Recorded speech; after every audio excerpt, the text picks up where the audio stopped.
Bonjour à tous et à toutes et bienvenue sur Encore un pas, le podcast qui parle de l'hyperphagie sans tabou. Je suis Alizée Perrin, coach en pleine conscience alimentaire et psychonutritionniste, et je vous aide à cultiver une alimentation consciente et sereine. Et je vous souhaite la bienvenue dans ce nouvel épisode du podcast où aujourd'hui on va parler du fameux déficit calorique. Donc j'entends souvent, je lis souvent cette phrase que il suffit de faire un déficit calorique pour mincir. C'est mathématique. Alors ça je le vois beaucoup le mot mathématique. C'est une soustraction. Faudrait manger moins de calories que ce qu'on dépense et puis c'est tout, c'est pas compliqué. Ça, je pense aussi que c'est peut-être une phrase que vous vous êtes déjà dit, hein, dans votre tête. Bah ouais, pourquoi j'y arrive pas? Ça peut être hyper culpabilisant, c'est pas compliqué, suffit de manger moins, de se dépenser plus, pourquoi moi j'y arrive pas? Et j'en viens du coup à me poser cette question, hein, c'est pour ça que je fais cet épisode. Est-ce que ça suffit vraiment? Est-ce que c'est juste ça? Manger moins de calories, est-ce que c'est vrai? On va aller un petit peu nuancer tout ça, décortiquer tout ça ensemble, comme d'habitude. Le but, c'est de vous donner des pistes pour une alimentation beaucoup plus sereine et beaucoup moins culpabilisante. Je pense que cette croyance, cette phrase, elle se répand de plus en plus parce que il y a de plus en plus de personnes sur les réseaux sociaux notamment qui s'autoproclament coach perte de poids et qui, du coup, revendiquent des compétences, qu'ils n'ont pas forcément, parce que c'est un petit peu plus nuancé que ça. Parce que oui, en théorie, le déficit calorique fonctionne et je mets des guillemets pour les personnes qui ont pas la vidéo, gros guillemets, hein, mais en fait, ça cette phrase, pour moi, c'est vraiment le summum de la diet culture, de la culture du régime.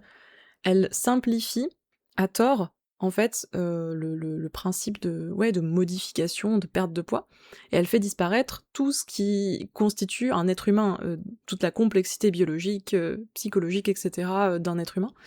Donc on va parler de cette phrase aujourd'hui parce que il y a d'autres choses qui jouent, en fait, sur, notre équilibre alimentaire, notre régulation du poids, comme bien sûr, notre cerveau, nos hormones, notre comportement alimentaire, il y a des adaptations du corps et bien sûr, comme j'en parle très souvent, la grossophobie va jouer un immense rôle, donc on va parler un petit peu de tout ça. Déjà, pour aller plus peut-être dans la partie, scientifique du truc, le déficit calorique, oui, le principe de la balance énergétique, c'est-à-dire que, quand je suis en déficit, je perds du poids et quand je suis en surplus, je prends du poids, ce n'est pas faux scientifiquement parlant. Mais après, faut se demander, enfin, faut se dire que c'est pas non plus, totalement vrai, c'est pas suffisant de dire ça. C'est un peu comme si vous disiez, «Pour arrêter d'être en dépression, il suffit de produire plus de sérotonine». Bon bah, quand vous dites ça, en fait, ça n'aide personne. C'est si vous voulez, oui, d'accord, effectivement, là, avoir plus de sérotonine, ça aide dans ce cas-là. Ça ne veut pas dire que ça résout, le problème de fond, qui est la dépression. Donc c'est la même chose ici, avec un déficit calorique. Le déficit, le principe, la théorie, explique la mécanique du truc, mais ce que ces personnes-là, je vois les Jean-Michel des réseaux sociaux qui disent, «Déficit calorique et puis c'est comme ça et puis voilà». Ce que ces personnes ne comprennent pas, c'est que ou ce fameux déficit calorique, il n'explique pas pourquoi certaines personnes n'arrivent pas à le maintenir. Pourquoi, certaines personnes, après avoir perdu du poids par exemple, n'arrivent pas à se maintenir, à se stabiliser. Pourquoi certaines personnes développent des compulsions alimentaires après un déficit. Et quand on dit déficit finalement, un déficit ça peut prendre la forme d'un régime, hein. Régime, rééquilibrage, jeûne intermittent, ce que vous voulez en fait, tout ce qui implique qu'il y a une restriction calorique. Bizarrement, on parle pas non plus de pourquoi le poids il est repris, on parle pas de ouais, pourquoi certaines personnes vont devenir de plus en plus obsédées par la nourriture. Je sais pas si c'est votre cas, moi j'ai beaucoup de clientes qui sont dans ce cas-là, qui plus elles vont faire des déficits caloriques, peu importe la méthode utilisée, et plus elles vont se sentir obsédées et impulsives avec la nourriture. Donc c'est là qu'on va parler de ce qui se passe aussi dans la tête, du coup. Parce que c'est bien beau, cette théorie, mais notre cerveau, lui, il comprend pas, hein. Il comprend pas ce qui se passe et lui, en fait, il interprète un déficit calorique comme de la famine, de la privation. C'est-à-dire que, votre cerveau, lui, il a des modes, de survie, en fait. Votre corps va se mettre en mode survie face à un déficit et il va y avoir une certaine résistance, oui, et c'est pas un manque de volonté. Je pense que c'est souvent interprété comme un manque de volonté, mais ça ne l'est pas. Et les conséquences de ça, de votre cerveau qui cherche à survivre, c'est qu'il va y avoir une augmentation de votre sensation de faim, vous allez avoir beaucoup plus de pensées envers la nourriture. Et il y a des aliments qui vont avoir une valeur récompense supérieure. qui vont vous paraître beaucoup plus irrésistibles, meilleurs en fait, hein, en termes de goût. Et vous allez donc non seulement il y a une augmentation de la faim, mais vous allez avoir une diminution de votre satiété et bien sûr donc vous allez avoir des envies, plus d'envie envers des aliments énergétiques. Et il y a une étude qui illustre très très bien ce phénomène, le Minnesota Starvation Experiment, donc qui avait été mené dans les années 40. Bon, le but de cette étude, c'était surtout, je crois, de comprendre comment réalimenter les populations victimes de la famine après la Seconde Guerre mondiale. Des chercheurs avaient demandé à 36 hommes en bonne santé de suivre pendant 6 mois une alimentation fortement restreinte. Ils avaient un apport calorique d'environ 1500 calories par jour en moyenne. L'objectif, voilà, c'était pas d'étudier des TCA, hein, c'était pas d'aller regarder les troubles alimentaires, mais de comprendre les effets de cette famine, de cette privation qui avait eu lieu pendant la guerre pour mieux prendre en charge les populations qui en étaient victimes. Et ce qui a été frappant avec cette étude, c'est que ces hommes qui n'avaient à la base aucun trouble alimentaire ont progressivement développé une obsession avec la nourriture. Ils pensaient à manger tout le temps, ils regardaient plein de recettes, ils lisaient des livres de cuisine, ils parlaient de nourriture toute la journée, et voilà, dans l'expérience, ils ont vraiment, constaté que ces personnes, les sujets d'expérience sont devenus très anxieux, déprimés, ils avaient du mal à se concentrer, ils étaient vraiment devenus irritables, en fait, à cause de la privation, quoi. Et quand ils ont terminé la période de restriction dans l'expérience, beaucoup ont commencé à manger des quantités très importantes de nourriture, avec ce sentiment, en plus, de jamais être pleinement rassasiés et de parfois perdre le contrôle. Et pour moi, cette étude, elle est super importante parce qu'elle montre que quand on se prive durablement, c'est pas seulement: «OK, on va perdre du poids», ça c'est un fait, mais il va y avoir des changements, des adaptations biologiques et des adaptations dans notre cerveau. Comme je le disais, voilà, votre faim va augmenter, vous avez des pensées obsessionnelles avec la nourriture prend une place énorme dans votre vie. Alors là, c'est peut-être et c'était même pas un extrême, j'allais dire c'était un extrême, mais non, 1500 calories. 1500 pour des hommes adultes, c'est peu, hein, mais c'est pas non plus, rien, vous voyez? C'est très peu, mais c'est pas non plus, c'est une «semi-famine» entre guillemets, quoi. Donc c'est même pas un extrême et ça a déjà eu des conséquences, assez, impressionnantes dans leur vie. Sur leur santé, sur leur comportement alimentaire notamment. Donc ce qu'on interprète souvent comme un manque de volonté, en réalité, dans bien des cas, bah, c'est une réponse biologique normale à de la restriction prolongée. Et ça, on peut le voir chez les personnes, par exemple, qui ont souffert d'anorexie. Il y a des personnes, souvent les personnes qui ont souffert d'anorexie, elles vont développer ce qu'on peut appeler une faim extrême. J'entends souvent ce terme, faim extrême. Mais en fait, c'est de l'hyperphagie boulimique, hein, on est bien d'accord.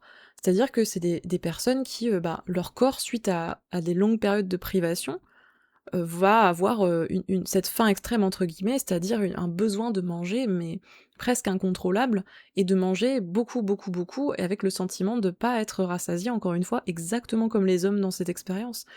Mais parce que c'est le corps qui cherche tout simplement à survivre. Bon là pour le coup on parle d'un extrême, dans l'anorexie je pense que, ça peut aller bien en dessous de 1500 calories par jour, donc et plus vous allez dans les extrêmes en fait et plus les surcompensations du corps pour survivre vont être importantes. Bon après, si je parle de cette étude, ça veut pas dire non plus que, dès que vous allez, créer un déficit calorique, vous allez, forcément faire des compulsions ou, même, de l'hyperphagie boulimique dans l'extrême, enfin dans le cas extrême. Ça veut pas forcément dire ça, hein. Mais, bon, ça montre quand même des choses intéressantes. Ça montre notamment que la restriction calorique, c'est pas quelque chose d'anodin, c'est pas quelque chose de neutre, à prendre à la légère. Ça entraîne des adaptations biologiques, psychologiques et ce, peu importe le déficit, hein, que ce soit un gros déficit ou un petit déficit. Et voilà, ça induit des risques pour la santé physique, la santé mentale. Ça peut, augmenter, le contrôle alimentaire et faire perdre le contrôle du coup, paradoxalement. Ça me fait penser à une personne récemment qui a laissé un commentaire sous une de mes vidéos. Le classique, enfin moi je trouve que c'est un classique, hein, j'ai beaucoup entendu ce truc-là. Le commentaire c'était: «Il y avait pas de gros dans les camps de concentration». Et ça, franchement, je l'ai lu tellement de fois et c'est hyper agaçant parce que, en fait, c'est exactement tout ce que je viens de vous expliquer. Je comprends pas le but de ces personnes. Parce que, en fait, ces personnes, elles nous expliquent littéralement que la famine fait maigrir. Parce que les conditions dans ces camps étaient évidemment atroces, c'était pire que la famine, hein, voilà. Et du coup, ben oui les gars, bien sûr, on est au courant en fait que si on s'affame, on va maigrir. Et quel est le but de dire ça? En fait, à chaque fois, ces personnes disent que c'est pour prouver que le déficit calorique marche. Mais encore une fois, ça fonctionne. Mais on vient d'expliquer justement toutes les adaptations qu'il y a derrière. Et pour moi, un amaigrissement forcé comme ça, dans des conditions aussi horribles, ça ne signifie absolument pas être en bonne santé, on est bien d'accord. C'est l'inverse, hein, vous allez sortir des camps, enfin déjà si vous en sortez vivant, n'est-ce pas? Quand vous en sortez, vous êtes pas en grande forme, il me semble, donc c'est non, c'est pas du tout une solution. Hem et même encore une fois, on est là pour, nuancer justement cette histoire de déficit calorique et on est en train de voir que c'est pas aussi simple que ça. Le problème n'est jamais un manque de volonté, c'est une réponse biologique. Et puis, il y a aussi le fait que du coup, beaucoup de personnes pensent qu'elles, font des compulsions parce qu'elles sont gourmandes, alors qu'en réalité, faut rappeler quand même que, beaucoup de personnes n'ont pas conscience qu'elles sont en restriction, qu'elles sont en privation et que leur corps est en train de réagir à ça. J'ai beaucoup de clientes, hein, qui sont dans ce cas, qui me disent: «Mais je comprends pas, je fais tout bien et puis au bout d'un moment, je finis toujours par craquer» et quand on zoome un peu sur ce qui se passe au quotidien, on se rend compte qu'elles mangent très, très peu, mais elles sont tellement habituées à faire plein de régimes et cetera que pour elles, c'est normal ce qu'elles mangent et souvent, moi, on travaille main dans la main avec des diététiciennes et des diététiciens que je connais et c'est très facilement, très rapidement, on peut se rendre compte qu'avec beaucoup de personnes qui souffrent d'hyperphagie, elles mangent pas assez en dehors de leur crise. C'est trop de privation, ça amène de la faim, une obsession avec la nourriture et des compulsions, encore une fois. La restriction, elle peut être physique comme ça, mais elle peut être aussi parfois, vous pouvez manger assez, mais il peut y avoir aussi de la restriction mentale, de la culpabilité, de la honte, et ça suffit. Rien que ce genre de restriction mentale ou émotionnelle, ça suffit pour péter un câble avec la nourriture, quoi. Alors peut-être que vous vous posez la question du coup, oui mais bon, ben, si voilà, si je veux perdre du poids, je fais comment? C'est surtout s'il y a eu des problématiques de santé par rapport à cette prise de poids, par exemple, voilà, un problème de santé spécifique qui est apparu à cause de ça. C'est vrai qu'on peut avoir la pression de se dire: «Bah oui, mais je suis obligée de faire un déficit calorique, comment je fais? Je suis obligée de perdre le poids». Ou alors vous pouvez avoir tout simplement le désir de perdre du poids et c'est OK, hein. Le but de cet épisode, j'aurais dû faire un disclaimer dès le début en fait, c'est pas de vous dire que c'est «pas bien» entre guillemets de vouloir perdre du poids, hein. Ah c'est pas du tout ça. Vous avez le droit de vouloir perdre du poids. Il y a aucun souci pour des raisons qui vous appartiennent, que ce soit des raisons santé, des raisons esthétiques et cetera. Non, non, je reviens à ce que je voulais dire en fait, même si vous avez la pression de devoir quand même perdre du poids, comment on fait? Bah, je vais vous parler de de l'effet yo-yo un petit peu. Parce que, déjà, la première chose que j'ai envie de vous dire, c'est que votre corps n'aime pas perdre du poids. C'est pas forcément, évident à entendre, mais votre corps n'aime pas perdre du poids. Donc il s'adapte. Il s'adapte et la première adaptation, c'est que votre métabolisme, il va baisser. Vos dépenses énergétiques vont baisser et votre corps va augmenter votre niveau de faim et va baisser votre niveau de satiété. Comme on le dit depuis le début de l'épisode, le corps, il cherche toujours à récupérer ce qu'il a perdu. Et c'est là que je veux vous parler de l'effet yo-yo, parce qu'en fait, de nombreuses études scientifiques montrent, et je le vois de toute façon dans mes accompagnements, la majorité des personnes que j'accompagne, elles sont grosses parce qu'elles ont fait plein de régimes, donc plein de déficits caloriques si vous voulez. Et elles ont perdu le poids, repris du poids, perdu, repris, etc., etc. Et pourquoi? Parce que à force de faire des déficits caloriques, comme je vous disais, votre métabolisme il change et vous avez besoin d'un déficit de plus en plus grand à chaque fois, et votre corps se défend un peu plus à chaque fois, et c'est comme ça que votre poids de base, petit à petit, il augmente. Les études montrent hein, que la majorité des personnes, après avoir fait un régime, déficit calorique, appelez ça comme vous voulez, reprennent une partie importante, voire la totalité, du poids perdu dans les années qui suivent un régime. Parfois, c'est même beaucoup plus court comme délai hein, que des années. Ça peut être des mois, des semaines. Et voilà. Bon, après, l'enjeu, c'est pas de dire que personne ne peut maintenir une perte de poids, hein, je veux pas rentrer non plus dans ce discours-là. Mais je pense que le maintien, sur le long terme, d'une perte de poids intentionnelle avec un déficit calorique, c'est beaucoup plus difficile que ce que laisse croire ce discours dominant de «c'est mathématique, vous vous cherchez des excuses, c'est pas compliqué». Bah, si en fait, c'est plus nuancé que ça. Parce que le corps, il se défend, encore une fois. Est-ce que ça veut dire qu'il faut jamais vouloir perdre du poids? Qu'il faut pas vouloir perdre du poids? Non, hein, comme je vous disais, Il y a aucun jugement, vous avez le droit de vouloir perdre du poids. Par contre, je pense que c'est important de savoir tout ça, avant de vous lancer dans ce genre de démarche et de vous heurter à un mur et de vous faire du mal, en fait. Parce que j'en ai vu tellement des personnes qui ont fait le yo-yo pendant des décennies, hein. J'ai des clientes, elles ont passé 40 ans à essayer tous les régimes possibles, tous les diététiciens, tous les programmes possibles et imaginables. Donc moi, je trouve que c'est important d'avoir toutes ces informations en main, pour faire les bons choix, des choix plus durables peut-être pour sa santé. Peut-être qu'il y a d'autres solutions, en fait. On va essayer de parler un petit peu de ça aussi, mais en tout cas, c'est normal d'avoir cette pression-là, quand on vit dans une société aussi grossophobe que la nôtre, et vous voyez, hein, que je parle de plus en plus de grossophobie dans mes contenus, parce que je vois à quel point, l'impact est énorme par rapport à l'hyperphagie, hein. On vit dans une société où il y a quand même faut pas oublier qu'il y a beaucoup de discrimination du coup, médicale, de violence médicale liée au poids.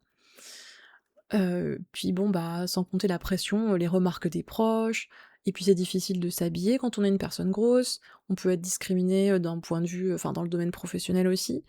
Donc c'est parfaitement compréhensible de vouloir être mince, de vouloir perdre le poids. Il y a trop de pression partout dans tous les domaines, en fait. Mais le problème, c'est pas, de vouloir perdre du poids. Le problème, c'est comment ça se fait qu'on est dans une société où tout le monde veut perdre du poids comme ça. Enfin vraiment, mais on en connaît plein des personnes, je suis sûre que vous en connaissez plein des personnes autour de vous, qui sont pareilles, qui sont dans cette course pour avoir le corps le plus mince possible, quoi. Surtout les femmes. Et forcément, on peut se questionner, si on vivait dans une société différente, qui respectait les personnes, qui ont des corps gros, est-ce qu'on aurait autant cette envie, cette envie de maigrir, cette course vers la minceur? Je suis pas sûre, hein. Vraiment, je suis pas sûre. Je pense même que la réponse est non. Donc voilà, ça c'était, pour vous parler un petit peu de grossophobie, mais en fait, un petit peu, je commence à en parler, ouais, de plus en plus. Au-delà de la question, en fait, si vous voulez, est-ce que, un déficit calorique, ça suffit pour mincir? Est-ce que c'est vrai c'est ça, c'est efficace? Est-ce que c'est aussi simple que ça? Bon, au-delà de cette question à laquelle on a quand même pas mal répondu, est-ce que la question, en fait, c'est est-ce qu'il faut faire un déficit calorique? Est-ce qu'il faut forcément passer par, un déficit calorique? Étant donné qu'on vient de démontrer par A plus B que ça a des risques de pas fonctionner quand même sur le long terme. Et c'est là que j'ai envie du coup de vous poser la question, qu'est-ce que vous cherchez réellement derrière cette, perte de poids, ce désir de mincir? Qu'est-ce que vous cherchez à obtenir? Quels sont vos objectifs? Moi, souvent, quand je pose cette question en accompagnement, j'ai des personnes qui me disent: «Ben, pour être en meilleure santé, pour avoir moins de douleurs, pour avoir plus d'énergie et puis pour avoir confiance en moi, pour me sentir, acceptée, pour, pouvoir mettre les vêtements que je veux et cetera». Et du coup, je leur dis: «OK» et la deuxième question que je pose, c'est: «Est-ce que le poids, c'est vraiment le seul chemin pour atteindre ces objectifs?» Et bien souvent, bah, on réfléchit ensemble, il y a plein d'autres choses qu'on peut faire pour être en bonne santé, pour avoir moins de douleurs, pour, avoir confiance en soi ou pour, mettre des vêtements, qui nous vont. Il y a d'autres chemins. Et même j'irais plus loin que ça, en fait. Je pense que je vous en ai déjà pas mal parlé de ça, hein, sur Instagram, mais on a tendance dans notre société aujourd'hui à vraiment tout ramener au poids, comme si la perte de poids allait résoudre tous les problèmes comme par magie, des problèmes qui sont en fait sociétaux, structurels, environnementaux, et cetera. On a tendance quand même à ramener une responsabilité individuelle, sur ces problèmes-là, alors que ce sont des problèmes, qui sont parfois hors de notre portée, qui peuvent pas être résolus par la simple perte de poids, hein. Donc j'avais fait tout un post là-dessus, que j'avais repris d'une diététicienne américaine qui est vraiment super. Et voilà, et je vous invite j'avais détaillé pas mal de choses dans ce post. Attention, la perte de poids ne va pas non plus, résoudre le fait qu'on a par exemple un système de santé, défaillant ou qu'on a un coût de la vie qui est très élevé et donc on peut pas forcément faire des courses avec de la nourriture de qualité. On n'a pas forcément du coup le temps de cuisiner parce que on n'a pas un très bon équilibre de vie pro-perso. Il y a beaucoup de personnes qui sont en burn-out familial, burn-out professionnel.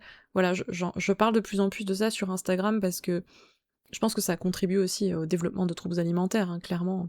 Donc je trouve ça important de se rendre compte, voilà, là on a bien dérivé, hein, par rapport à la question de base sur le déficit calorique, mais je trouve que c'est important de se rendre compte qu'on vit dans un monde, dans une société, dans un quotidien où nos conditions de vie sont pas optimales et se dégradent de plus en plus. Et ce qu'il faut bien comprendre, c'est que la perte de poids n'est pas forcément synonyme de bonne santé. Une perte de poids intentionnelle, elle peut éventuellement améliorer certains paramètres chez certaines personnes. Il y a des cas urgents, voilà, s'il y a eu le développement d'un diabète ou d'une maladie particulière ou d'un problème très spécifique osseux, musculaire, j'en sais rien. Et bien sûr que ça arrive, hein, je dis pas le contraire.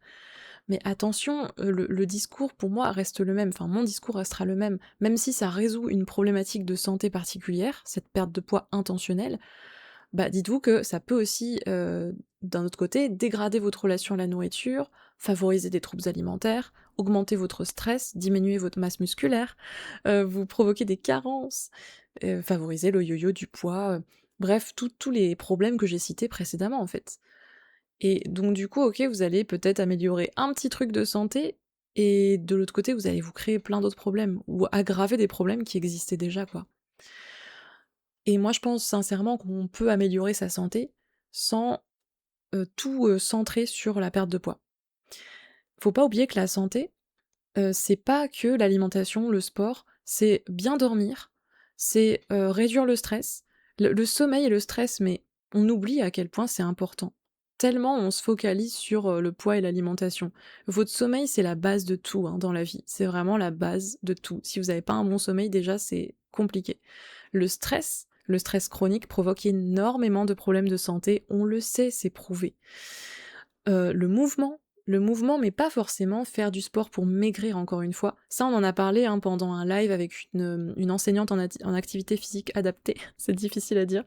On en a parlé, début juin, hein, pendant la semaine de sensibilisation aux troubles alimentaires, que en fait, faire du sport par plaisir, c'est vachement plus sympa et surtout plus efficace pour améliorer la santé que faire du sport de façon punitive pour perdre le poids. Et puis quand je dis faire du sport, c'est surtout finalement bouger son corps d'une façon régulière et pas forcément en faisant une séance fitness, une séance cardio, hein. Voilà.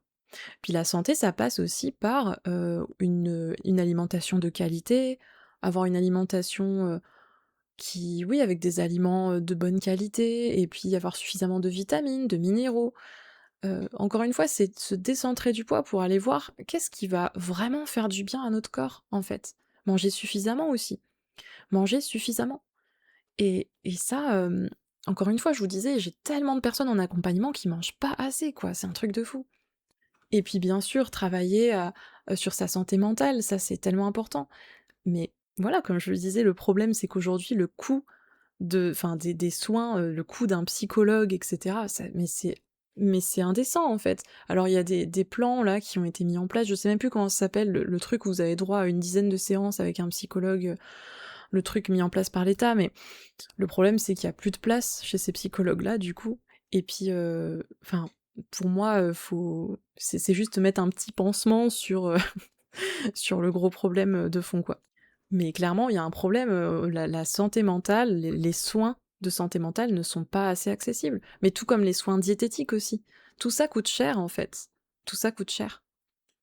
En tout cas, tous ces facteurs-là que je viens de citer, ils vont contribuer à une bonne santé. Et une grande partie des bénéfices qu'on peut observer quand on met en place ces changements, hein, dans notre mode de vie, proviennent de ces comportements, indépendamment de combien de poids on va perdre en ayant un meilleur sommeil, par exemple, ou en faisant plus d'activités sportives.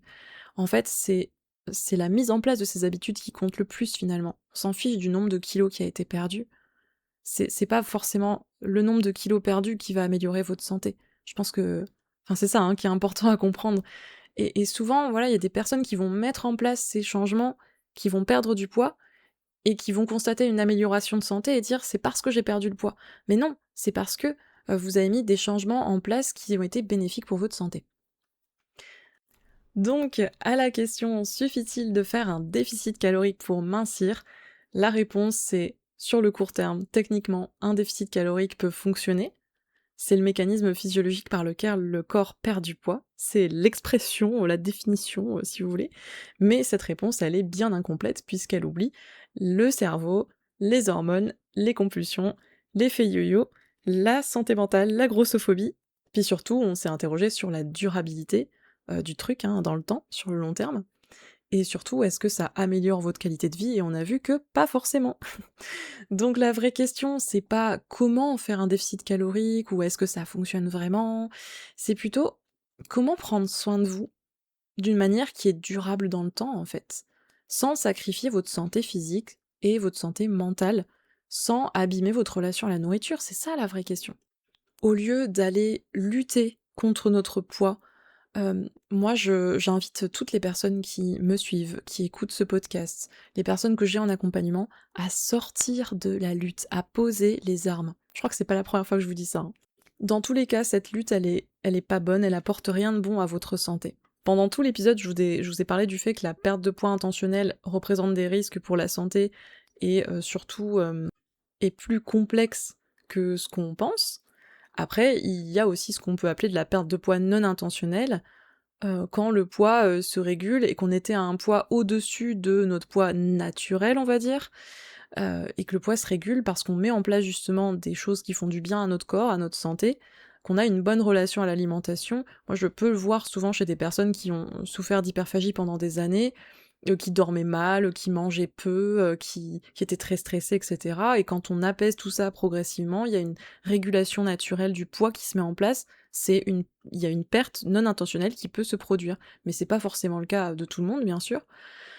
Et pour certaines personnes qui sont en dessous de leur poids naturel, ça peut être aussi une prise non intentionnelle, et c'est ok.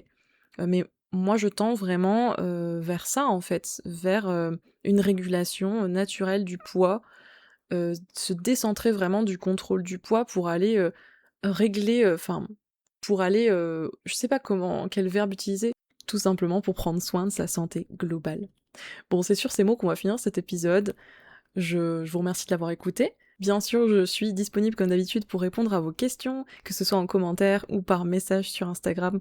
N'hésitez pas à m'envoyer vos retours, vos questions, j'y réponds avec plaisir. Si vous appréciez le podcast et mon travail, n'hésitez pas à lui mettre la note de 5 étoiles, ça m'aide beaucoup. Pour rappel, je suis psychonutritionniste spécialisée dans l'hyperphagie, et donc si vous ne savez pas par où commencer pour apaiser votre relation à la nourriture, j'ai créé une petite formation gratuite sur 7 jours où vous recevez chaque jour des contenus, un mail avec une vidéo et une petite fiche pour vous aider à désamorcer vos compulsions. Vous pouvez vous inscrire en utilisant le lien qui est dans la description de l'épisode.